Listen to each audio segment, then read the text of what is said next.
Hello everybody, my name is Farmer Phil and today we have a menagerie, I think is the right word, of a video. We're going to look at a couple of different things.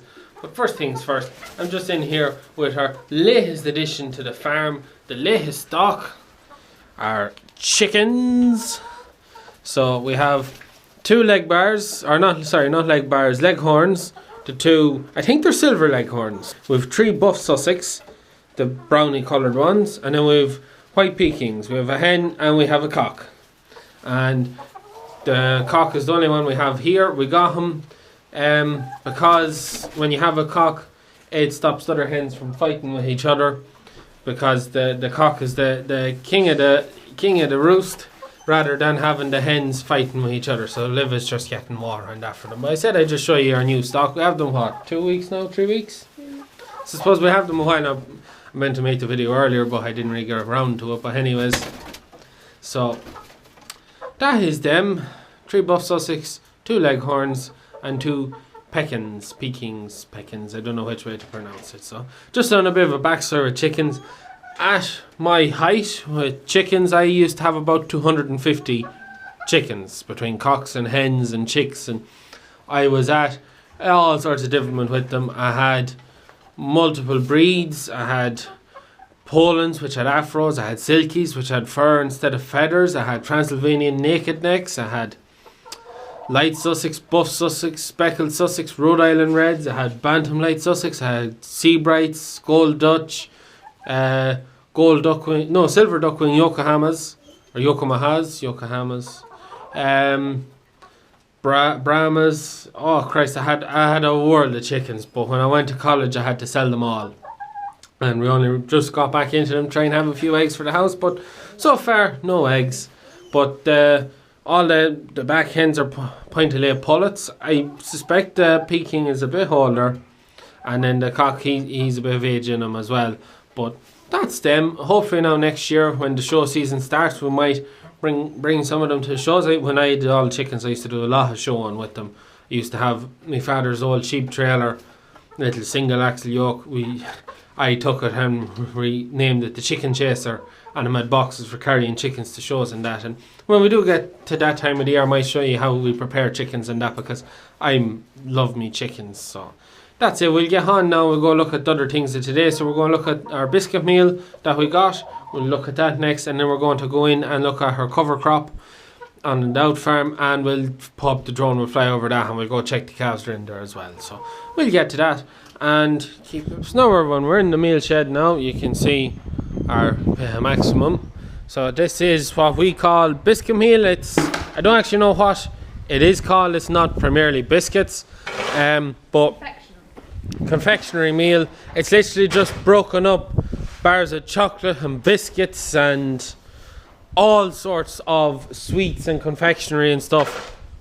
It's all broken up, depacketed for whatever reason, whether there was something wrong with it or whether it went out of date, but it's all processed, and it's processed into this, and it is smashing stuff. Like, I mean smashing. Now at the minute this is incredibly chocolatey.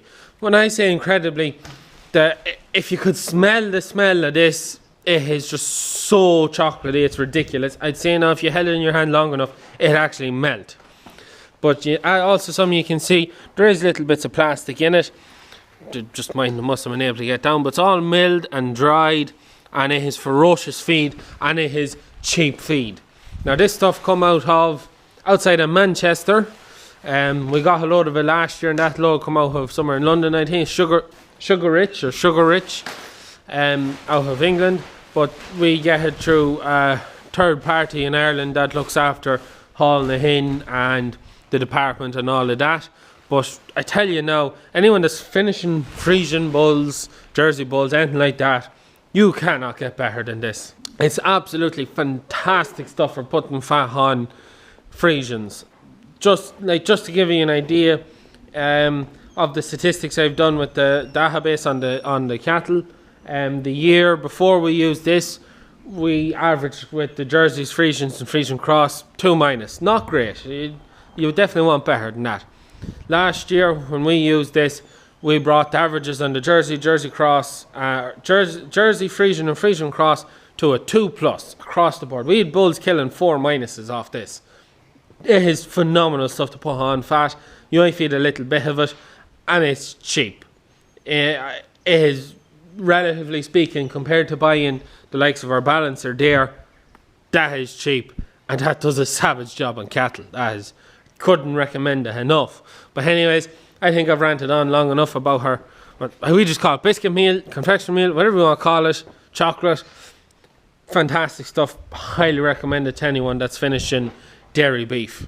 So we're going to tip back out with a few cows on the lawn that Livy looks after. Mary, the blind calf that got meningitis, that now is right as rain, still a bit blind, but a savage lump of a calf. We're going to go back and we're going to look after them, and then I'm going to tip into the out farm, check the cover crop, show you the cover crop, and put the drone up and fly out and check the calves in there while we're in there for the crack. So we'll leave it at that, and we'll keep motoring. I really do both. Sorry. So now we're just out here with our few misfits. So we have our trough of stuff here, so barley, seaweed, a little bit of biscuit meal just to try, and there's some of them aren't just the best, just to give them a bit of a boost. Put a bit of fat cover on them, keep them warm. Better outside than in at the minute, but we also give them a bit of hay just to keep them, try and stop them from scouring on the grass, which has done a great job. They don't seem too bothered about coming down to us now. So here's Mary licking out of the lick bucket, and one of her friends and her other friends that Liv is looking after, trying to get them back on the straight and narrow. She has it well done with them too. The other 3 calves, there's still a bit of work to do with them. Definitely that calf, Mary, the black Angus, if I can find a picture of what she was like, and the picture was after she had recovered a bit, because she lay for a week when we got her brought up, and we started giving her antibiotics and we stomach tubing her milk and trying to get her to drink water and eat. But Liv did a ferocious job minding her, and she's definitely well improved. She's completely over, bar she's still a bit blind. Other than that, she's 100%. But anyways, we'll leave it at that, and we'll tip on now and we'll go to the out farm and look at the cover crops. So now everyone, we're just on the out farm, out on the cover crop now. So we'll just walk out a bit into the field, just have a look. I'll also pop the drone and fly around and talk a bit about it, and go and check the calves out the back, and we might have a quick look where I did the topping out there, and then just a bit of a look from there, and you can see the difference to top and med. So you can see there now, kale or the forage rape coming on there nicely. You can see the sprigs of oats there through it, all coming on fairly nicely now. It actually looks from the road that the oats, there's more oats in it than there is forage rape, but from looking here now, there's more forage rape than there is oats. But it's coming on nicely now. We were supposed to hit it again with another bit of can, but we just didn't get round to it. I don't think we're going, well, sure you can't now, the dates are gone to spread fertilizer. So that's it there. You can see, lovely. It is still a bit short. The weather has changed now. It's gone cold, so will it grow much more? Don't know. Is it the best crop? Oh. My gimbal is just after giving up. It's after doing all the videos since I got it on a charger battery, so that's quite good. So I'm just going to have to hold this now. It's not going to be very steady. So that is it. Not too bad a crop. Look at it. It'll keep the bulls fed. When we'll go and we'll look at them, I'll talk a bit more about some of the plans and that. You can just kind of see them out there. But that's the cover crop. Not doing too bad at all. Not doing too bad. I suppose we would like the forage rape to be a good bit higher, maybe a bit more bulky. But look, at when you put the oats in it, it does, the competition again, it does have that effect on it. But look, it's not too bad. So we'll go pop the drone now, and we'll do a bit of flying around and talking and whatnot. So we'll do that next. You can see there the cover crop from above now. Looking quite good, so it is. Might just bring it down a bit. There's nothing out there. There's wires out there, but not too bad.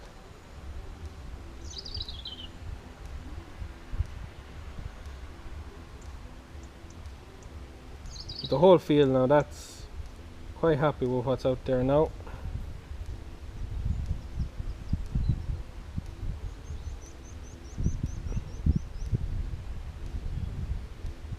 So we'll just tip out to the other field. We call it the bog field, as it's just that bit of a bog in it. So we'll go between the trees. So now it's not as good out here as in the other field. You can see it is a bit on the patchy side. Just bring it down a bit. Oh, no, don't want to land. So you can see it gets less and less as we get in towards the closer to the bog we go. That's just because it's that bit wetter down there. You can see there now. It's very patchy. That's just down here. It's literally pure bog. Whereas when you go up to the other end of the field, it's just that bit better. I'll just show you how close to the bog we are now. I don't think there's anything above me now, so we'll just go straight up.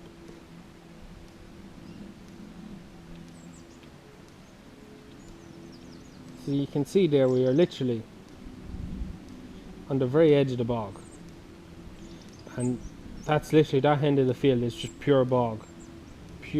That's why it's just not done that well. And then that field there that I'm looking at there now, that's the same. That's what we call the bog field, and that is pure cutaway bog as well. But look, we cut silage off and it does very well for us, so it does very well for us. So we'll just tip out the back now and we'll go look at the calves. They're just on the backfield, what we call the rough field, because it is ferocious rough. There's awful ruts in it for whatever reason. We're not very sure how they got into it, but hopefully someday we'll get into it. I don't know whether we plough it, because my uncle reckons we'll turn up a lot of stones because of the type of ground it is. So we'll probably only give it a couple of cuts of the harrow and then head hard with a land leveler to leave it right.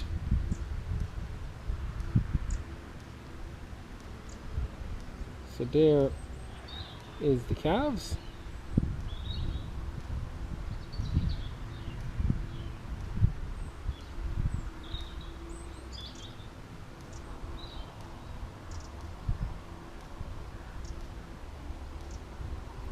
So there's our calves. These are our strongest calves that we have on the farm.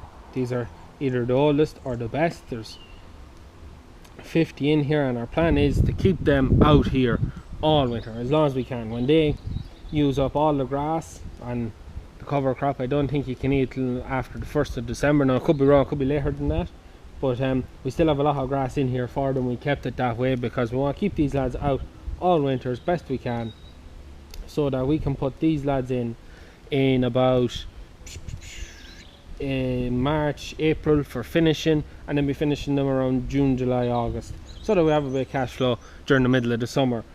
If you keep your cattle in during the winter and then keep them in and then start feeding them without letting them out, they go stale in the sheds and they just don't do as well as they should. So the plan is to leave these lads out, that when they come into the shed they'll be hitting the shed fresh, and that they should do ferocious well for us when we do put them in. So that is them. We'll just fly back in. As you can see now, I don't know, will I tip down because there is a power line across the middle of the field, but you can see there that patch straight in there. You can see where I went both sides of it and around it, and the same then there. You can see now it looks a lot better from the road. I might just bring it down. We'll have a look at it. So just a metre above the ground now, so it should be well underneath the wires. So you can see there now where we got cut, where we didn't get cut. Did a great job getting rid of them, so it did. Great job. Now I think I better bring this home and we'll leave the video at that. So just make sure we're out of the way of them wires. Bring it up. Here we are now. So now everyone, that is it. Don't ever know, I'll have to put all away now. So that is it. Hope you enjoyed this video. I know it's a bit of everything kind of a video. We are extremely busy working at the minute, so yeah, That's really, I can't really think of anything else. Hats, never have them, but you know where to get them. On ebay.com, link in the description down below. Drone, if you're looking for one, head down to droneworks.ie. That's where I got mine. Great lads. They'll look after you down there. Link is in the description down below. Amazon store, if you want to give me a hand out, you're buying anything off Amazon, just use them links. It gives me a commission on what you pay for. It's not, you don't get charged any extra, but I get a little bit of what you paid. So it helps me out quite a bit. That is really, I don't think there's anything else to say. Just a bit of a mishmash of a video, but however, I hope you enjoyed this video.